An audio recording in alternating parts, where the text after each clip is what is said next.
Mushroom piece pulao செய்றதுக்கு ஒரு குக்கர்ல 1 டேபிள் ஸ்பூன் நெய் ஊத்திட்டு, அதிலேயே வந்து நான் கரம் மசாலா பொருட்களையும் ஆட் பண்ணிட்டு, ஸ்லைஸ் பண்ணி வச்சிருக்க ஆனியனையும் அதில போட்டு நல்லா வணக்கிட்டு, இப்போ ஒரு மிக்ஸி ஜார்ல 3 பல்லு பூண்டு, 1 தக்காளி, 2 பச்சை மிளகா, 1 இஞ்சி, புதினா மற்றும் கொத்தமல்லிய சேர்த்து நல்லா அரைச்ச பேஸ்ட்டா எடுத்துக்கிறேன். அரைச்ச பேஸ்ட்ட ஏற்கனவே வணக்குன வெங்காயத்தில போட்டு நல்லா மிக்ஸ் பண்ணிக்கிறேன். இது கூடவே 1 கப்பு பட்டாணி, கட் பண்ணி வச்சிருக்க 2 கப்பு மஷ்ரூம், இதெல்லாம் நல்லா சேர்த்து மிக்ஸ் பண்ணிக்கிட்டு, ரைஸுக்கும் இந்த மஷ்ரூம், பட்டாணிக்கு தேவையான அளவு உப்பையும் இதில கலந்துக்கிறேன். இப்ப நல்லா கொதிக்க வச்ச தண்ணி 2 கப்பு ரைஸுக்கு 3 கப்பு தண்ணிய இதில மிக்ஸ் பண்ணி சேர்த்துக்கிறேன்.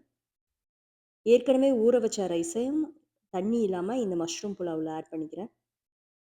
இது கூடவே புதினா மற்றும் கொத்தமல்லியும் இதில சேர்த்து 1 ஸ்பூன் நெய்ய ஊத்தி 20 நிமிஷம் தம் போட்டு எடுத்தீங்கன்னா, ரொம்ப ஹெல்த்தியான மஷ்ரூம் பீஸ் புலாவ் ரெடி. இது டீட்டெயில்ட் ரெசிபி டிஸ்கிரிப்ஷன்ல குடுத்துருக்கேன் பார்த்துக்கோங்க.